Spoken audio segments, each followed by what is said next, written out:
4 నెలల్లోనే చంద్రబాబు ప్రభుత్వం అన్ని రంగాల్లో విఫలమైందన్నారు వైసీపీ అధినేత జగన్. సూపర్ 6 హామీలు అమలు కావడం లేదనే చర్చ ప్రతి ఇంట్లో జరుగుతోందని, వైసీపీ టీడీపీ పాలన మధ్య తేడాను ప్రజలు గమనిస్తున్నారని ఆయన అన్నారు. చంద్రబాబు మోసాలపై ప్రజల్లో ఆగ్రహం పెరుగుతోందని, వైసీపీ కార్యకర్తలు కేసులకు భయపడాల్సిన అవసరం లేదని, ప్రజా సమస్యలపై అందరూ కలిసి ఉద్యమించాలని ఉమ్మడి పశ్చిమ గోదావరి జిల్లా నేతలతో జరిగిన సమావేశంలో జగన్ పార్టీ నాయకులకు పిలుపునిచ్చారు. ఒక్కరు కూడా ప్రతి ఇంట్లో కూడా సూపర్ 6 ఏమైనాయి, సూపర్ 7 ఏమైనాయి అని చెప్పి ప్రతి ఒక్కరూ ప్రశ్నిస్తూ ఉన్నారు. ఒకవైపున ఇచ్చిన వాగ్దానాలు ఏవి కూడా అమలు కాకపోగా, మరోవైపున పూర్తిగా చదువులైతే పూర్తిగా దెబ్బతిన్న పరిస్థితులు కనిపిస్తూ ఉన్నాయి. ప్రతిదీ స్కామే. ప్రతి నియోజకవర్గంలో ఈరోజు క్లబ్బులు ఎక్కడ పడితే అక్కడ క్లబ్బులు కనపడతా ఉన్నాయి.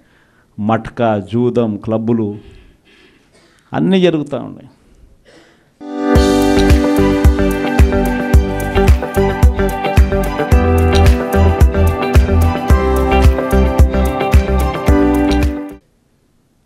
పోలీస్ స్టేషన్కి పోయి ఎవరైనా కేసు పెడితే రివర్స్ దొంగ కేసులు మన మీద పెడతా ఉన్నారు.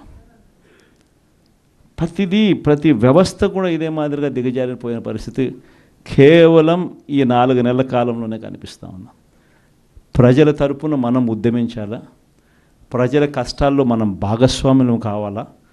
కాబట్టి మీ అందరికీ నేను ఒకటే చెప్తాను, ధైర్యంగా ఉండండి, అందరం కలిసికట్టుగా పోరాడదాం, అందరం కలిసికట్టుగా ఉద్యమిస్తాం.